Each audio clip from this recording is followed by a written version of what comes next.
Hi, this is Martin Brennan from Imagineer Systems, and welcome to Tip Bundle number 1. This is where we grab a bunch of the Mocha daily tips and explain them in a little bit more depth. If you haven't noticed, we've been posting a daily tip to our Twitter and Facebook feeds, as well as the Mocha Pros groups on Google Plus and LinkedIn. We've had excellent feedback over this so far, but we've also received a number of requests to go into further detail, so that's what these videos are for. Each video will grab 3 tips from the tip archive and expand on them in a little bit more detail, just in case 140 characters wasn't enough to get the point across. So let's get started.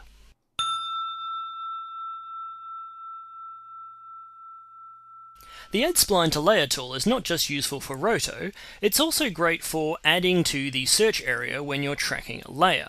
For example, I've been tracking this window here, and we can see that although it's been tracked nice and solidly up here, as we start to get towards the edge of the viewer, I'm going to start losing my shape.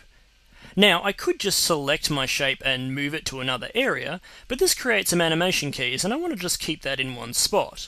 So instead, what I'm going to do is go up to my Add Spline to Layer tool, and just draw in another area of detail. And now this shape is added to my layer and will be part of the search areas.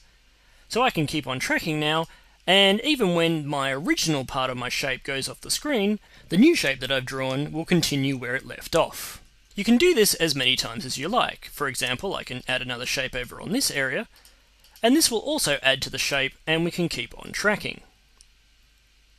As long as your shapes are all on the same plane, you can add as many shapes to your layer as you like to avoid sections and move them around. The great thing about this method is that I can just take one shape, move it somewhere else, and leave the other two alone. So you have a really good flexibility with having individual shapes in a single layer to search for your tracking information.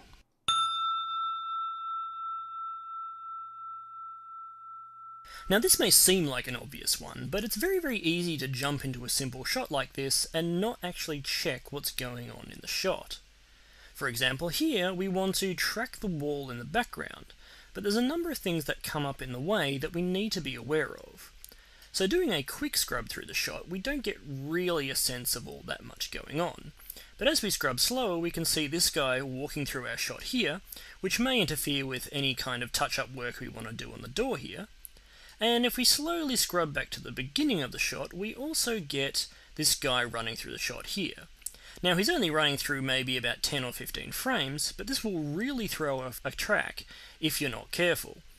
So we can either choose to mask him out in the beginning, or we can choose to track the top of the wall and then use the rest of the planar information at the bottom of the wall as he disappears out of the way. Without slowly scrubbing through the shot first, we don't find these kind of obstructions, and it can be easy to redo work when you don't have to.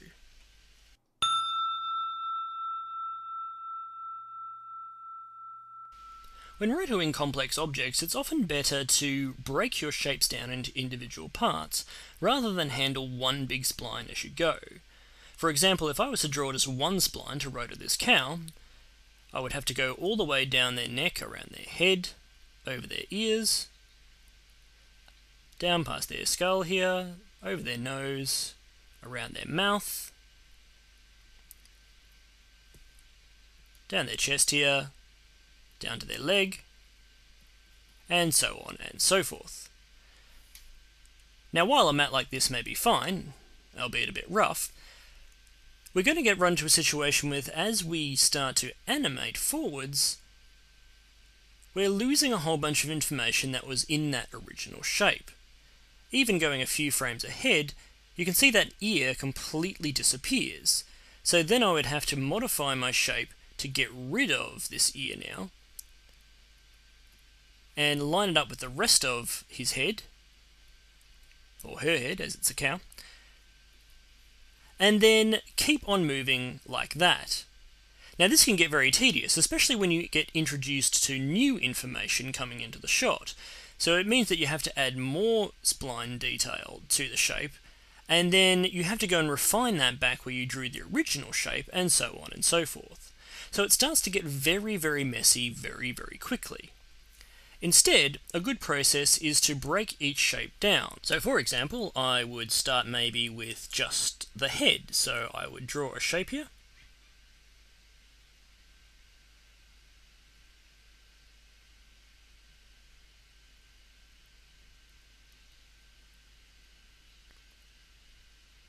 Just like that for the head.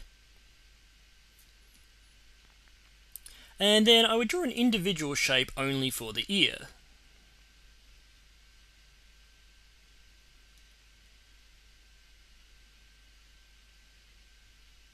Now you can also name as you go, so I'm going to do that now. I'm going to name that one ear, and this one head.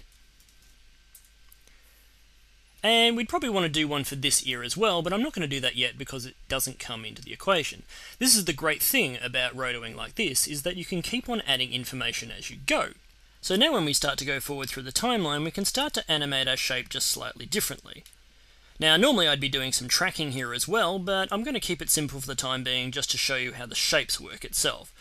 So here I'm going to select the head, and I'm just going to move it down a little bit, and I can start to re-sculpting that shape just a little bit. So I'm not having to do a drastic change because I've got one individual shape to work with. And the same goes for the ear. The ear is slowly starting to move behind the head, so I can start moving that down a little bit. And we'll just scrub through there and we'll see what we're missing. And just refine that shape, and we can just keep on refining like that. So you can see it's a much quicker and easier process to be dealing with these individual shapes rather than a whole mess of one big shape with a ton of different points. So that was tip bundle number 1. If you aren't following the Mocha tips online, check them out on our Twitter at ImagineerSystem, or follow the hashtag MochaTips. If you're not into tweeting, you can also get tips on our Facebook page at facebook.com/ImagineerSystems, or just search for Mocha tips on Google. We really do post them pretty much everywhere. This has been Martin Brennan for Imagineer Systems.